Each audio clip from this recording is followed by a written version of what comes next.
Warning. This episode contains brain food that will lead to improved emotional and social intelligence.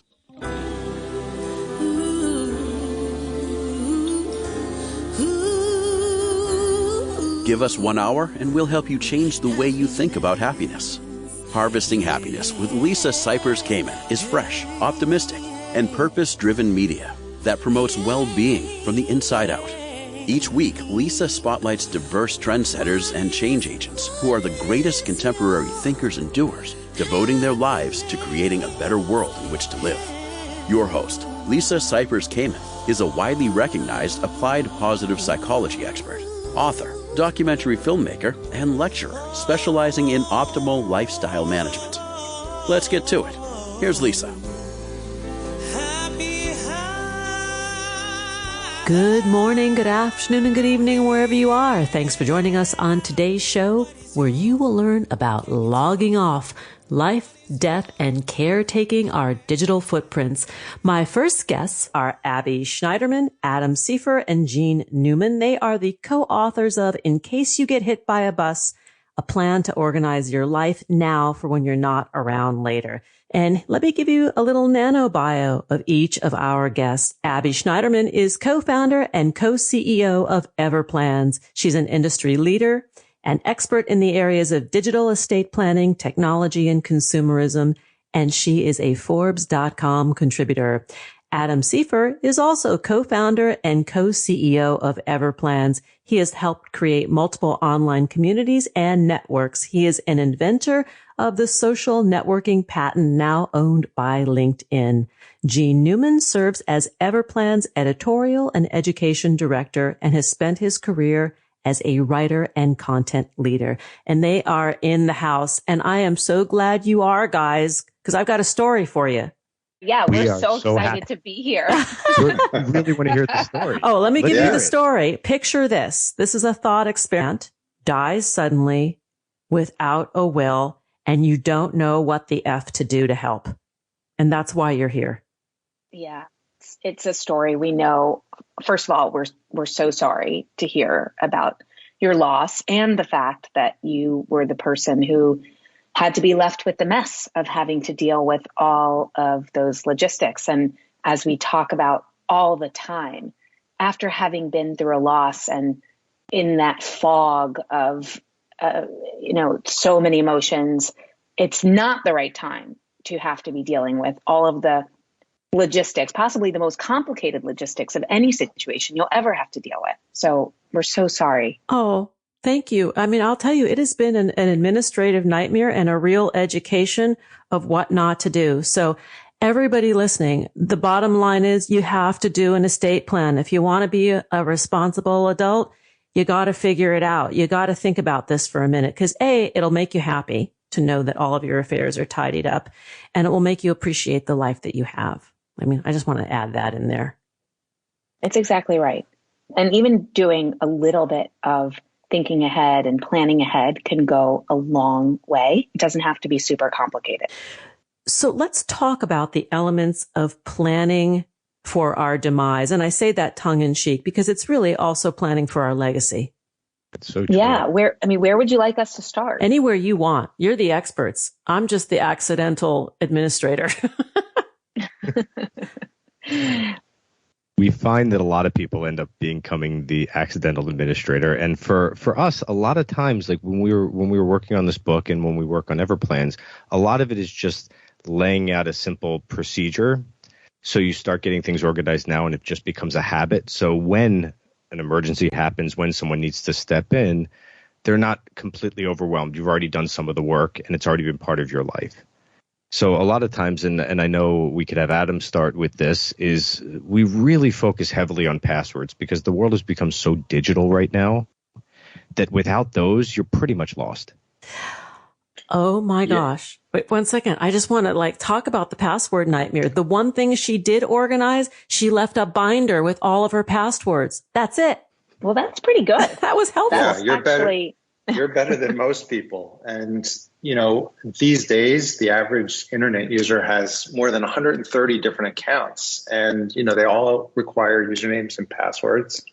And according to a Pew Research Center study, 65% of people say that they keep them all in their head. So you got lucky that you got the binder. And, a big problem that we find is that when people are keeping them all in their head and they're memorizing them all, they can't remember different passwords for every site. So they end up having the same password for multiple websites, which everybody knows at this point is just asking for trouble. And so even if you're not thinking ahead to what happens if something happens to you for somebody else, just for yourself, you should keep your passwords organized somewhere. And we recommend having a password organizer and making sure that somebody knows the master password to that. Oh my gosh. I mean, having a password manager will change your life. If you don't, I was out to dinner with friends just last week, and two of them told me that they didn't have a password manager. And I was shocked. And I said, listen, if you do nothing else after this dinner, just go home and sign up for a password manager. And there are a few different really good ones. I use Dashlane, for example, but it'll totally change your life. And Abby will cut off that friendship if they don't get a password manager, right, Abby? No more. They're out of your life forever. Wow. Well, they were sort of new friends, so okay. I'll give them a little bit of a pass. Wow, I should be slapped. I now I need to get one. Now I know that this is a project that I have to deal with, but I'm hoping that it imports all the accounts and you don't have to put them in there manually, do you? I mean, these password managers are set up so well that first, you don't create your own passwords. It generates them for you. So they're much safer. You're not reusing them. And as you use it, Adam and Abby, when I first started, they started Everplans. I came on a year or two into it, and I was skeptical. This system's going to watch all my passwords. I don't trust it. I'm kind of paranoid about that. And after like a month or two, I could not see. Why was I making my life so hard?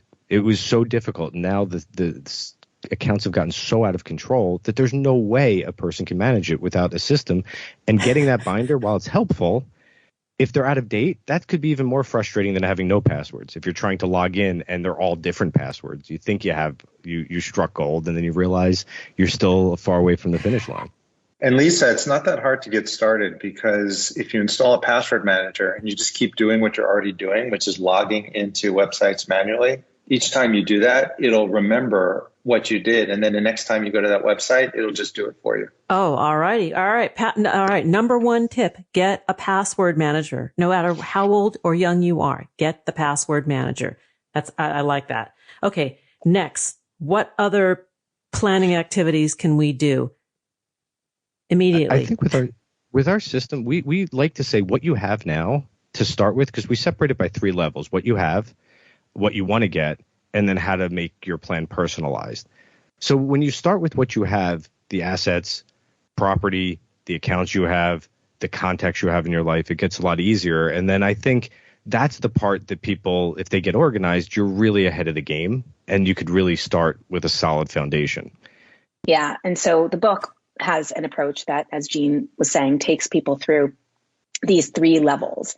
And we've put the most essential things that you need to gather in level 1, so that in a pinch, you can focus on what we're talking about now, critical passwords, because they are really the keys to the kingdom. And we'll explain how you keep those organized, how you make sure that they're safely shared with people who need them.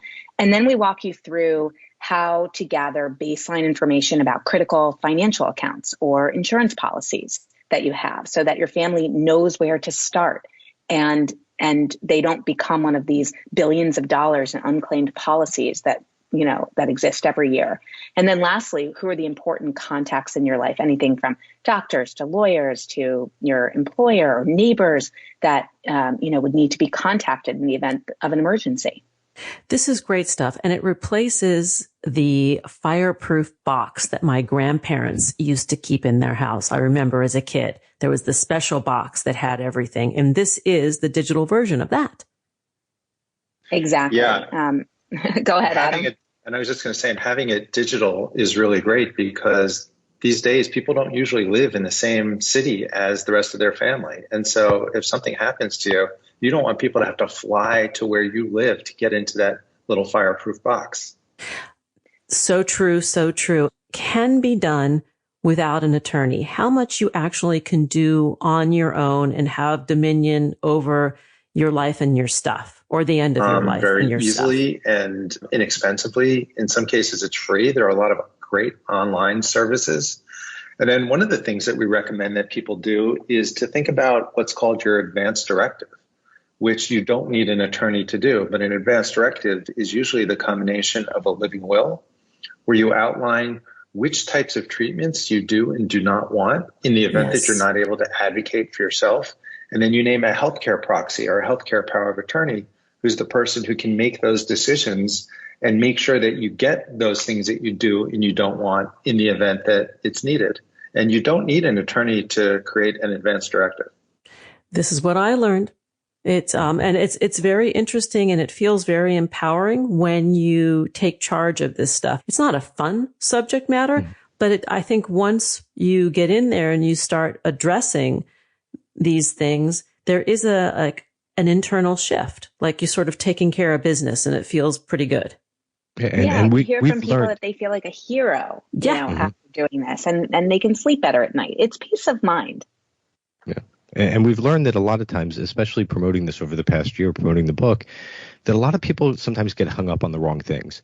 They really focus on the will. They really focus on the legal aspects. And for us, it's about the decisions. It's about what do you have and where do you want it to go? Who do you want if you need guardians? Who will be raising your kids? Making that decision.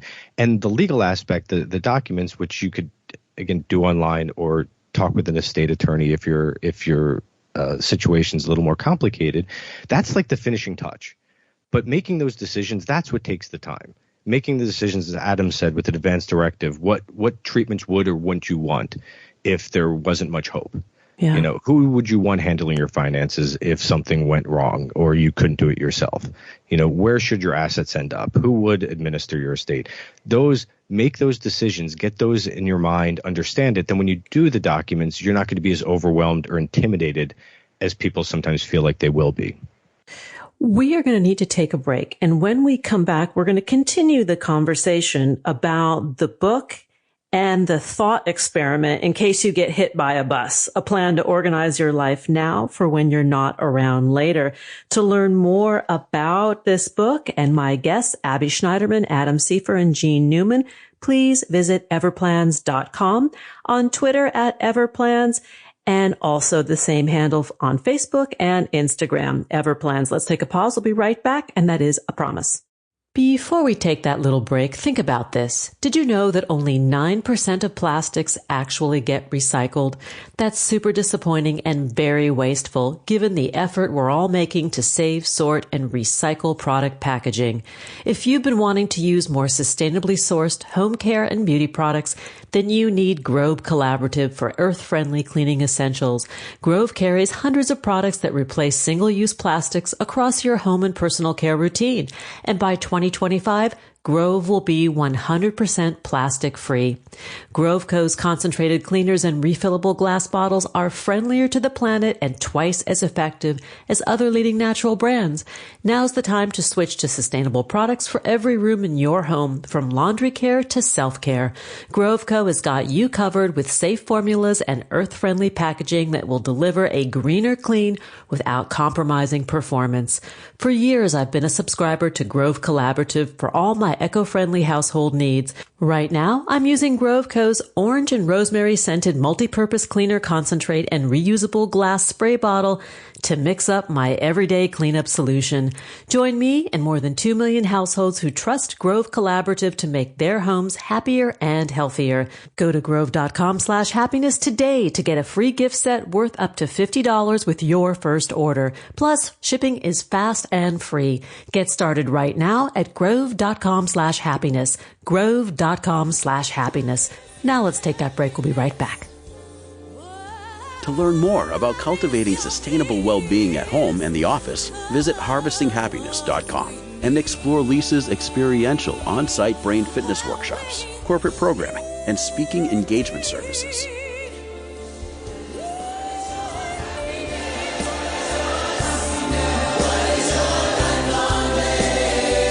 And we're back talking about logging off, life, death, and caretaking our digital footprints. Let's get back to the conversation.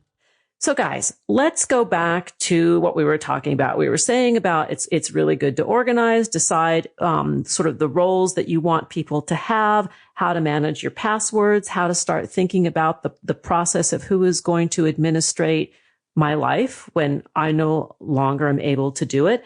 Let's talk a little bit about when it's time to bring in an attorney. We touched upon this, that not everything needs to go through an attorney, but there are times when it does. Adam, let's hear from Adam here. Sure. Well, I think when you're doing your will, as we mentioned before, in a lot of cases, it's really easy to just do a simple will and do it online. And one of the common misconceptions that people have is that you have to be wealthy to do a will. And that's not the case at all. It's really important if, for instance, if you're a parent of a young child, to do a will, because that's where you name guardians in case something happens to both parents. But if you have a complex situation where, for instance, you have like a multiple mixed marriages in your family, and there's a bunch of stepchildren and half children, that's a really good situation where maybe you want to get an attorney's help doing your will. Or if you own some complex investments, or you own property in multiple states or even multiple countries, those are usually scenarios where it's a good idea to get an estate attorney involved to make sure that you get everything papered exactly right. I want to add one more scenario to this that we don't often think about, and that is the case of domestic partners or same-sex couples that are not married, because the law says that when your spouse dies, right, your assets go to your spouse and your children, your immediate relatives. Well, in the case of them not being immediate relatives, and I use this example for my aunt and her partner, they were together for nearly 40 years. Thank goodness they had a registered domestic partnership in the state of California, because otherwise he would have gotten nothing. And that's a factor, because in California it's that way. In other states it'll be different. And a lot of times if you do the paperwork on this, if you name someone in these situations, then they have a higher likelihood of it actually working out that way. Because even in certain states, it's not a guarantee that a spouse will get. There could be other siblings. There could be other people that are listed. Anything you have an account for that requires a beneficiary, you name that person. Doesn't matter what it is, because that will supersede and override. You want transfer on death. Adam, you've talked about joint tenacity, JT Rose, in the past that we included in the book, which is having joint tenacity of property. So basically other people with rights of survivorship. So it automatically passes to that person, and you do skip the courts, because the main goal is to not have them tied up in court for a very long time, where it can end up getting expensive and incredibly stressful. Oi, let me just give you a huge oi, because this situation is in probate, and it's laborious, it's complicated. Thankfully we do have an attorney that's handling it, but you just don't want to find yourself there. It's avoidable. Yeah, you can also end up in just a really terrible situation. A story that we heard in interviewing people for the book was an amazing woman who had just lost her husband, who had committed suicide, unfortunately. And apparently she was not listed as his wife on any of their accounts. And when he died, she had $7,000 in her bank account or something like that, some crazy situation. And she wasn't able to access any funds. She had to borrow money from her mom. And it was, she said that, if she has any lesson to teach, it's to make sure that both parties or all important parties are listed on any major accounts. So not just within the estate plan documents, but that means going to the banks, the financial institutions, listing beneficiaries and or powers of attorney on those accounts. Mm-hmm. Exactly. Yeah. A lot of exactly. And, for instance, if you get a new job and you're signing up for your employee benefits when you're starting your job, that's usually a place where you're filling out a lot of paperwork all at once, and you're naming a bunch of beneficiaries for things like little life insurance or disability insurance policies. And those things end up really mattering, because if you don't have a beneficiary or you don't have the right beneficiary in place. It goes to the estate, and then those funds get held up in probate for as long as probate takes, and sometimes it can take a really long time. Years, plural. I mean, in this case that, with my aunt, that won't be the case. It may be a year, but there are probates that last for a long time. Yeah, I mean, especially a lot of times we'll use celebrity examples to get Prince's Give us a juicy celebrity story. It's coming up on 7 years, I think, and still not settled. It's something that's going on. DMX now, no will, same thing. That could go on for the next 10 years. And while that happens, when you see the figures that are, and most people, again, might not have either $100 million or the ability for their estate to generate, Elvis Presley type, huge estates over for the next 50 years. Someone like Prince, that could be $1 billion estate.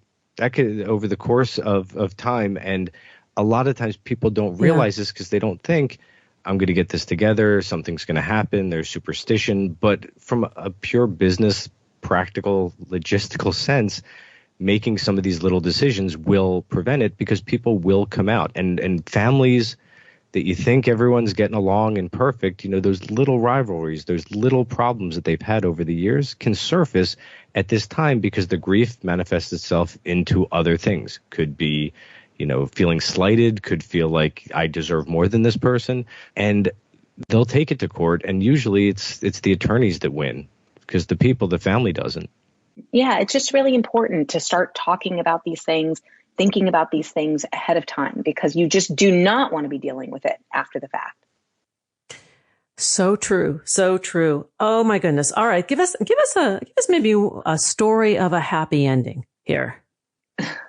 I'm sure, I'm sure that there as a case study where things just went right, Well, I've got one. It's a happy-ish ending because, it's usually around an ending that's not happy in and of itself, but at least the way it worked out was good. So about 2 years ago, my mom was battling cancer.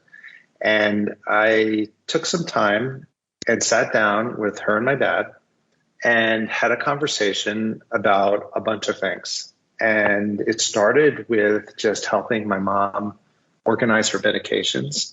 But that allowed me to lever into a conversation about what kind of treatments maybe she would and would not want if things got really serious towards the end. And, it was an uncomfortable conversation to start, but once we got going, it just started to flow. And we ended up getting into her advance directive and looking at her healthcare proxy and living will, which it turned out had been done like 30 years before and were completely not at all what she wanted. And so I was able to get hers redone and do my dad's at the same time. And what ended up happening is over the course of this conversation, I learned a lot about what mattered to her. And then about 4 months later, when the end actually came and she couldn't communicate anymore, I knew exactly what she wanted, which was to be at home. And I knew what she didn't want. And I wasn't tortured wondering if the decisions that I was making were the right ones. And there were no sort of contentious arguments with anybody else in my family. We knew exactly how to get her the situation that she wanted. And so her end turned out to be very peaceful. And we were spending our time being with her instead of scrambling to figure out all of these logistical decisions that families usually need to make. And so the small conversation that we had a few months earlier ended up making all the difference. To me, that is a happy ending story. It's not happy that you lost your mom, and I'm sorry for that. But it's like falls under the category of dying the good death, where the person is really in charge of their life. Exactly. And it felt great to be able to give that to her because there's nothing else that you could give the person at that point. That's the only thing. And we did it. And it was a great feeling. And it still is a great feeling.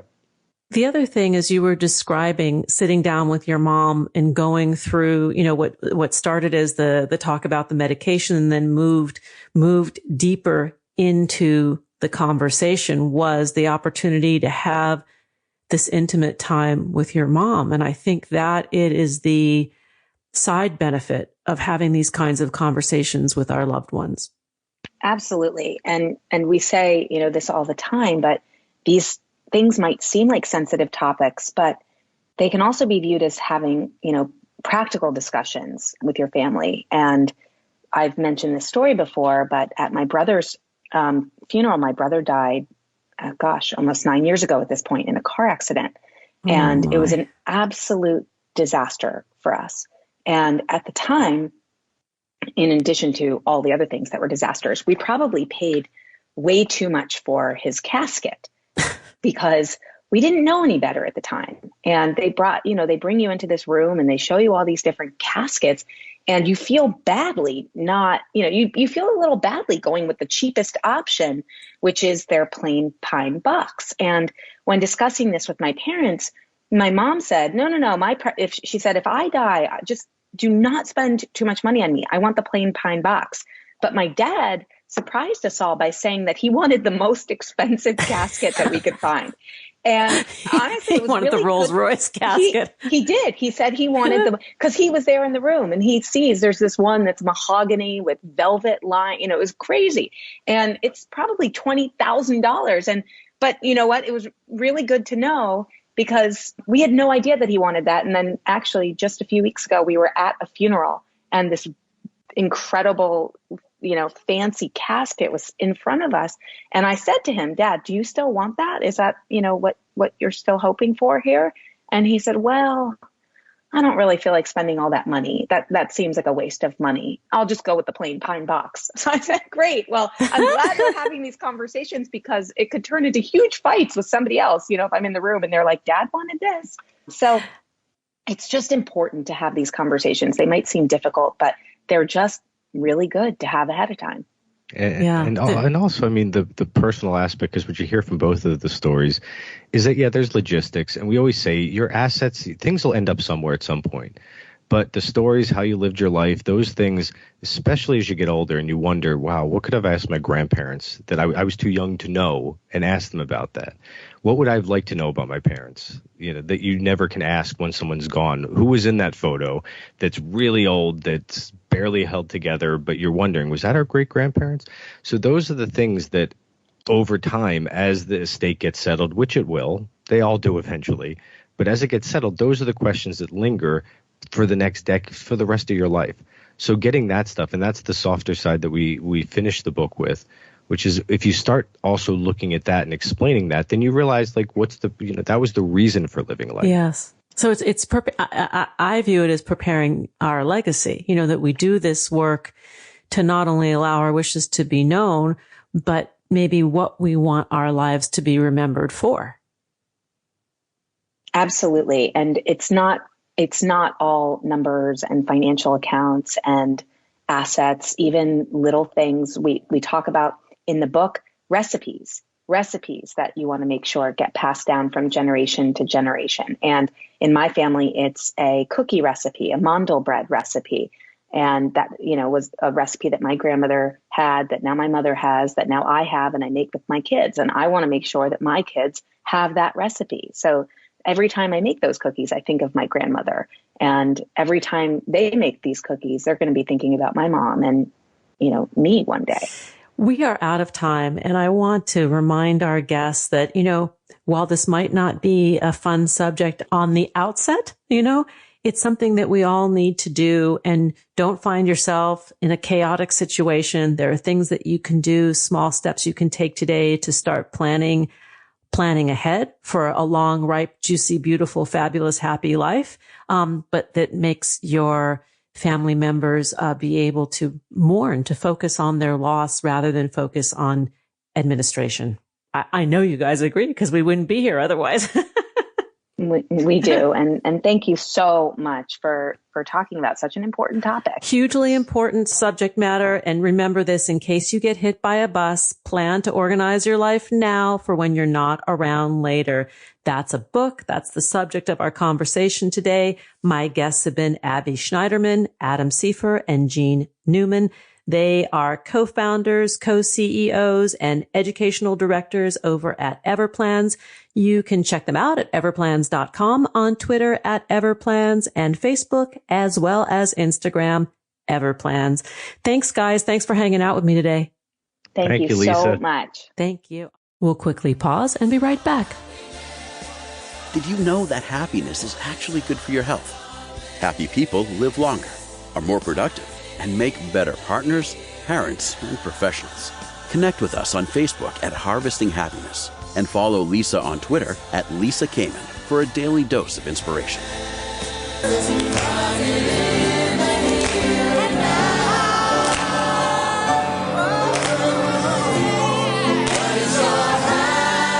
And we're back talking about logging off life, death, and caretaking our digital footprints. Let's get back to the conversation. My next guest is Cianna P. Stewart. She produces and hosts Dying Kindness, a podcast for people who are going to die someday. The goal is to help people make key decisions now in order to be kinder to those they'll leave behind. Wow. I want to say something, Cianna, because I think you and I share an experience with this. My aunt recently passed, and it was sudden, very unexpected, as oftentimes these things are, and there was no estate planning whatsoever. And it rendered a tsunami of chaos. And I know you shared that experience. Yes, most definitely. That is exactly what inspired Dying Kindness, is after discovering that my father's estate was not in good shape at all when he died in 2019. And then finding myself super frustrated by that. And then I had to call myself to the carpet because I didn't have my act together either. And if I got into an accident, then, I would have been leaving behind a mess as well. So I decided to take this on, asked some other people to join me because it's easier to do all of this work with other people, and you can share resources and, talk through different options and that sort of thing. And then it just turned into a group, and that led to the podcast. So yes, a very similar thing. I'm so glad you're here. I'm so glad you're with me. And I'm so glad I'm not alone in this, because it has really taken a lot of work that many of us don't have time for in our days because we're so busy. We're leading our own professional lives, taking care of families. And the name of your podcast, Dying Kindness, it's really about, doing your family members a solid in getting your stuff together before you decide to exit. It's not just the good death of ourselves as individuals. Exactly. That's the language shift and the mindset shift that I'm trying to invite people into. I think too much of our death culture, as well as our discomfort around talking about death, is because we are so incredibly focused on ourselves. And the language out there is like, what do I want for my body, and what is my legacy, and what do I want in my will, and all that kind of stuff. But actually, the ones that you love are the ones who are going to have to deal with all of that. And they're going to carry the impact of whether or not you were together, that you were thoughtful or not, or if you just ignored everything. It's gonna carry on for them and not for you. So from the perspective of those who remain behind, who remain alive, the idea that you could walk into your departed loved one's affairs and understand what's what and how to do it all. I mean, it's massively overwhelming. It really is. And this is one of the things I think certainly your listeners will understand when we talk about the incredible impact of stress. And grief is a form of stress that's super extreme. Your mind is overwhelmed. It's hard to make decisions. It's hard to think clearly. And it's also a time, because of the physical fact that the body starts to decay and decisions must be made in the first hours and the first, 2-3 days. Some really, really weighty decisions have to be made at exactly the same time that your brain is overwhelmed and can't be making those decisions. And if you think about how your loved ones will be struggling through all of that, I just feel like the more you can help them, the better. You can't control everything. You can't make them feel all happy or calm or whatever, but you can make it not worse. Yes. And it's interesting you talk about those decisions that need to be made right away. And especially in the case when a loved one's wishes or position on the topic of death are never made known. In my case, my aunt didn't believe in it. Like, it wasn't happening. And she didn't believe in death? No, didn't believe in death. And I think it was a trait of the women on my mom and my aunt's side of the family. Like, it just doesn't exist. Like, and if you didn't talk about it or think about it, it wasn't going to happen. Like, you'd get a hall pass. It wasn't going to happen to you. Mm-hmm. Yeah, it turns out that the world doesn't actually operate on magical thinking. Correct. And I'm here in San Francisco, right next to Silicon Valley. And I know that there are a lot of people who are working on this magical thinking, we can live forever, extend everything. But the truth is none of that is happening yet. And everybody, you should just make a plan, because right now, the only 100% guarantee after you're born is that you're going to die. Indeed. Agreed. I get it. And I also know what I've experienced in the world of positive psychology and what research tells us about having these kinds of conversations. They are so important. They build connection. They build intimacy. They actually make us feel happy and more appreciative of life when we can have these kinds of conversations with our loved ones. Absolutely. And I think the other thing that is an unexpected benefit that you really can't know until you get through it is that having these conversations can actually also reduce your fear of death. The more prepared you are for things, the more you're looking things straight in the face. It's not you remove the fear of the unknown. Suddenly you actually have much more concrete information, and you also can imagine that your loved ones are going to be okay. This is a way for you to take care of them. That's something that is a painful experience for a lot of people who are dying when they think about like, oh, how's their life going to go on, or what is the world going to be like without me? It's not an easy conversation, but it is a great one. And you're so right that again and again and again, we hear about how people who go through near-death experiences, or who are, when their cancer goes into remission or something happens where they actually like recover from a major accident or something like that, suddenly their appreciation of life and their ability to connect with others and to open their heart and to just be more present, all of that becomes so much more possible and rich, and their lives are really amazing as a result of that. Well, when we talk about these intimate conversations, I think what we're really talking about is our vulnerability and the recognition of the impermanence of all things, including our existence. Absolutely. I think the only tattoo that I'm going to be getting is something that says, "This too shall pass." And I love the idea of permanent ink, quote, permanent ink on my very impermanent skin as a solid reminder. I've been thinking recently, the truth is the amount of time that you're not here on this planet is so much greater than the amount of time that you are here, that I am here. And that it's actually our being alive is the exception. It's not the rule. And so it becomes so much more precious when you start to realize just how incredibly brief this stay on this planet is. And you want to do something with it and to talk to people and to connect with people. And our only legacy is our stories and our impact on others, and make it a good one. I have the great fortune of being a caregiver for a 96-and-a-half-year-old relative who lives with us. And she is now in hospice care. There's nothing particularly wrong. She's just slowing down. And I am really I feel like a precious witness to what's going on, and the conversations and the time that we get to spend with her is very amplified right now, right? It's like we're really aware of the shortness of time, and many of us don't get to be with somebody, that old, because a lot of people don't live to that age, but then to be with somebody who is that advanced in years, who still reasonably has it all together, that can tell those stories and be very lucid about their lack of fear of death, which I think is fascinating. That is really, really beautiful. And I also just want to take a moment to just congratulate you for accessing hospice early. I think that's something that we do not do very well in this country. And, the idea that if you can say it is time to move to comfort and connection and, let go of the idea of cure or extension, and just say, let's make the most of every moment that we're experiencing right now. It sounds like you are experiencing it in spades, just like incredible, just an incredible connection. And to get those stories with somebody who is lucid and has lived such a long life, that's amazing.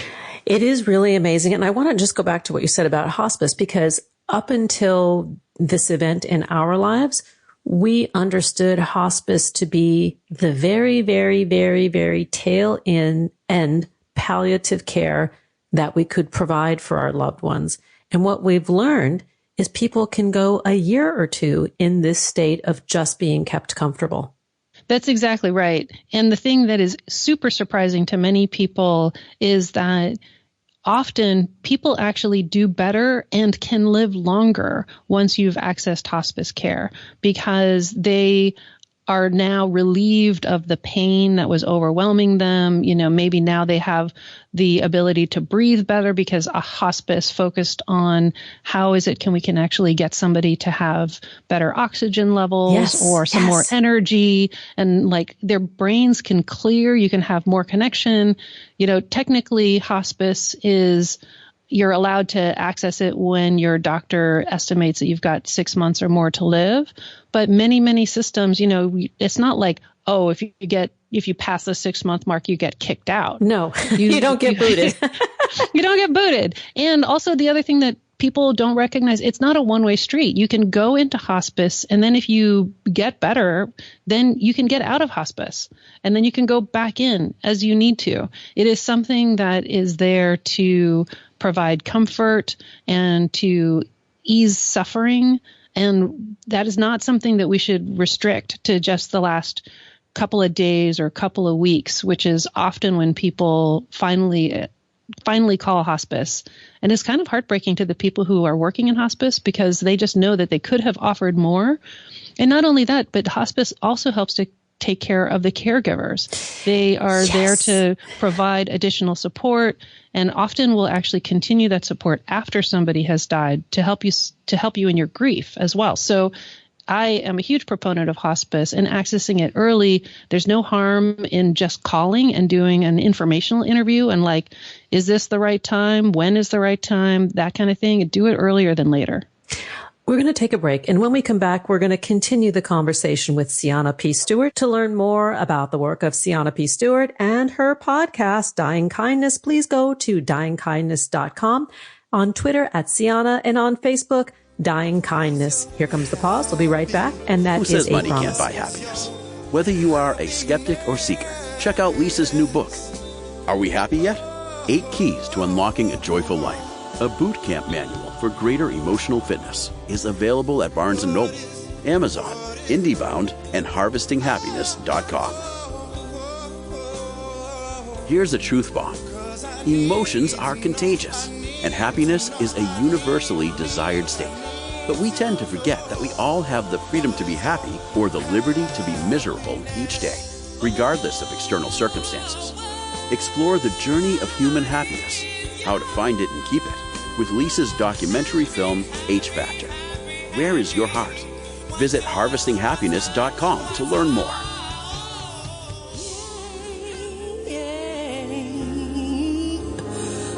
What is your happiness? Coming back to the conversation about logging off life, death, and caretaking our digital footprints. Let's get back to the conversation. Cianna, prior to the break, we were talking about the value of hospice and what it does for the person who is at the end of their lives in terms of providing comfort and palliative care and pain reduction, and then also the support that it provides loved ones, the family members who are the caregivers. And you and I talked during the break about the power of education, because we don't receive any education about death in life. These days, it seems that people really only have one experience with death, and that's their own. Sometimes they'll have a few more with people in their lives, but the value, the number of questions that we have, we can actually get those questions answered, or at least have much more informed discussions if we're talking with people who are in hospice, with a doctor who's in palliative care, or just accessing a death doula. There are so many resources out there now, so you don't have to go it alone. You don't have to figure everything out. Your loved one is not the first person who's dying, and you don't have to reinvent everything, and you can get additional resources by accessing any of those resources. Talk a little bit about death doulas, because I think that this is a fairly new profession, even though it's been practiced in layperson's terms for a long time. There is a movement to provide assistance through this period of life, similar to giving birth. Absolutely. They borrow the terminology from the birth doulas, the idea of a birth doula being somebody who assists on your way into this world, and a death doula being a person who assists on the way out of this world. The death doula movement, or the end-of-life doula movement, is relatively new. And let me rewind a little bit to the beginning of hospice. Hospice originally was created by volunteers who noticed that there were holes in the medical system. As we started to medicalize death, there were holes in the system that needed to be taken care of, that were much more about, the person as a whole person and not just as a medical problem.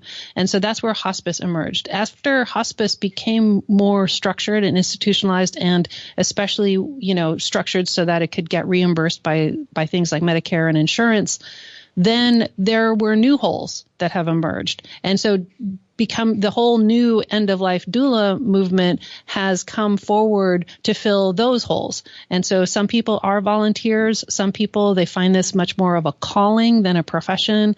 Other people are doing it as a profession.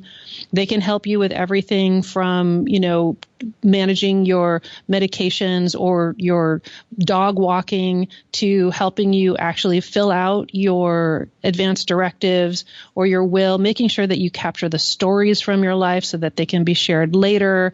They can do all kinds of things, even just, how do I make my room beautiful? How do I make a playlist so that, it feels good in here? These are the sorts of things that different kinds of end-of-life doulas can help you with. Let's go back to the preparation of family and the conversation and sort of the responsible, loving things we can do to alleviate needless suffering to those who are left behind. I strongly recommend that you just have some open conversations. It doesn't have to be around filling out a form. You can do things like there's this great deck of cards called the Death Deck that has a game in it so that you can have more relaxed conversations, or you can do things like what the Death Cafe movement or the book Let's Talk About Death Over Dinner. All of these have structures in them for you to have much more open conversations with the people who are going to be making decisions, where you can talk about things like, what is your level of balance between the amount of pain that you're willing to endure versus how much lucidity you want? How connected and able to speak do you want? Often those two things are at odds with each other. Mm-hmm. So the more pain you alleviate, the less you're able to talk. And other people want to know that because it's really hard to watch your loved one in pain. But if they know that your priority is on having conversations, then that helps them to make that decision. In the same way that, if you maybe haven't specifically decided exactly where you want your body to end up, giving people a context for, I want it to feel like this, or I really care about environmental considerations, or I really care about religious considerations, or I want it to be a cultural moment. All of these things are things that other people will benefit greatly if they know a bigger picture of how you even think about your life as well as how you think about death. I want to just touch upon something around that area. In the days after my aunt passed, I came to the realization that the funeral industry is kind of a racket, right? And yeah, it was really startling and appalling, right? That to give somebody a proper burial or get them ready to rest, whether it was through cremation or burial, runs the gamut between a couple of $1,000s up in, it can go into the hundreds of thousands of dollars, depending upon the bells and whistles that you choose. And my experience in watching my family go through this is they were victims. Mm-hmm. They were being preyed upon in the most vulnerable time of life. Yeah. And it was like a used car salesman had come to the room. Yeah. Big sigh on my part. So The funeral industry is widely divergent. I'm just going to say that right up front. Not every funeral director is a terrible person, but sadly there are many who really are taking advantage of that moment. Like I said, when you are grieving in the first shock of the first, day or two after somebody's died, it is a terrible time for you to be making financial decisions. And it opens up a perfect opportunity for somebody to prey on your grief or on your guilt. This way of like, don't you want to show them how much you cared by basically spending more right now?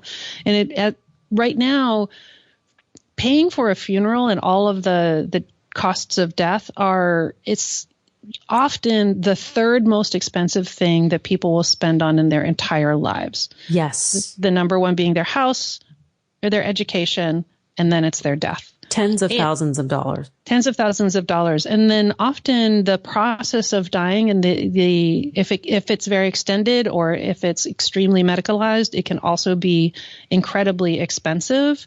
And that is one of the number one ways, if not the number one way that people go bankrupt in the United States is on spending for the dying process or for medical care, which is terrible. And so now you've got people who have gone through a painful and expensive death process. Now they're faced with trying to decide on a funeral, and they are extremely vulnerable. And often the funeral industry takes advantage of that moment. This is one of the reasons why some people do prepaying for their funerals, or they do arrangements to have their body cremated so that a lot of those decisions, especially around caskets and burial plots, are handled already. So there's also funeral insurance available out there. Because there's been some sketchiness around the prepaying industry for funerals as well. Or if you're very young and you don't know if you're going to be moving in the future, you might be better off with doing insurance for this, or having a specially allocated bank account instead of prepaying through a particular funeral director's home. And there are very unique products on the market now that have been brought to my attention, like diamonds, that you can take your loved one's ashes and make diamonds out of them. That's pretty neat. I have an entire episode on the things that you can do with cremated remains. And they range from, getting shot into space, being turned into diamonds, being added to bird feeders, being mixed into paint for a portrait. You can also be put into shotgun shells and taken out on a last hunt. You can be mixed with cement and being put into an artificial reef. So, there's more. There's many, many more. There's enough for an entire episode. And it's one of those things where sometimes that's actually much more about what the living wants to do. You have to make the decision from the beginning. Do you want to be buried? Do you want to be cremated? Or, other new things that are come up, like, do you want to be cremated the traditional way by fire, or do you want the newer way by water? Or if you're in the Seattle area, can you get your body composted? Wow. So, didn't know about that. Brand new, Recompose. I'm super fan. It's not available yet here in California, but they are working on getting that extended all over the place. It's a great new innovation, and there's going to be new things coming up all the time. So sort of, keep an ear out on your death options. Well, I think, what this conversation really points out, that we talk about, dying the good death for the patient or the loved one. And then the flip side of it is the responsible death, right? Like that what we as individuals can do to protect our legacies, our families, to minimize, chaos, in a very difficult time. And, we do that through some very basic vehicles, right? A will, estate planning, having, short and sweet conversations about it so people understand what our wishes are. It doesn't have to be morose and dark. It definitely does not. And, if there's only 3 things that you take care of, because there are a huge range of decisions, definitely we all know that we need to take care of the will or trust, that Yes. you need to talk to an estate lawyer about that. 100% everybody who is 18 or over needs to have an advance directive, also called a living will, also called an advance care directive or a health care directive. That is the thing, whether or not you're planning or how the time of the process of your death because you have a terminal illness, or you just might get into an accident, we all need to have that document so that other people know what to do if we're incapacitated and still alive and decisions need to be made. And the other thing that you need is a power of attorney for finances. And part of the advance directive is also to do a power of attorney for healthcare. Yes. Have those documents, and you'll make life so much easier, for Yes. everybody who you love, that you say you love. You should not put an extra burden on them. You should not outsource your discomfort onto them. You should just take care of it yourself, make those decisions, and then have them in a place that you tell people where they are. That's the other thing. Don't hide that. Yes, it's not some secret. It shouldn't be in some secret box somewhere, some special place with air quotes. It should be known and accessible, most definitely. And as you're describing, what to do and where to keep it, I'm thinking, if only, things would have just been so different, so much easier. Agreed. I would have been a lot less mad at my father if he had his act together. And it conserves resources too. It conserves resources for sure. It also makes grief less complicated. If I was able to just grieve my dad, I would have really welcomed that. But instead it got really complicated because I was frustrated, and then it just got dragged on. And, then I started kicking myself about why didn't I talk to him about this earlier or make him make this decision? And, it just got even messier than it needed to be. So the moral here is plan, take a little bit of time, and plan and make things easier for those that you love. And this subject, we can talk about it, forever. And you've made a whole podcast about this. And I bet you have a ton of listeners who are interested in this because it's a very interesting subject, actually. It is. And many people actually want to talk about this. This is the thing that you don't know until you turn into somebody like me who says, I have a podcast, or, you go ahead and you can talk to me about death. Many people want to talk about this. It's just so socially taboo that if you open the conversation, very likely you're going to actually get some very animated, deep and heartfelt responses, and some probably really ridiculous stories as well. My guest today has been Cianna P. Stewart. She is the producer and host of Dying Kindness. To learn more about her show and her work, please go to dyingkindness.com. On Twitter, you could find her at Cianna, and on Facebook, Dying Kindness as well. Cianna, thanks for hanging out with me today and talking about the subject that nobody likes to talk about, but I like talking about it with you. I really like talking about it with you too, Lisa. Thank you so much for inviting me. Thank you. Thanks for joining us on Harvesting Happiness today. This is Lisa Cypers Kamen, and my guests, Abbey Schneiderman, Jean Newman, Adam Seifer, and Cianna Stewart, wishing you kind thoughts, kinder words, and the kindest of actions. Until next time, remember, happiness is an inside job. Happiness is your inside job. Please go out and rock your day, and remember to be kind to one another. Keep harvesting your own happiness anytime and anywhere, from the comfort of wherever you are. Subscribe, listen, and share hundreds of downloadable episodes via our free app or from our libraries at toginet.com, iTunes, Google Play, and other fine podcast platforms. To learn more about Lisa's global consulting services, please visit harvestinghappiness.com. Spread more joy by liking us on Facebook at Harvesting Happiness and following Lisa on Twitter at Lisa Kamen. Harvesting Happiness is produced in collaboration with TogiNet Radio, KBUU Radio Malibu.net, and is available on PRX, the Public Radio Exchange.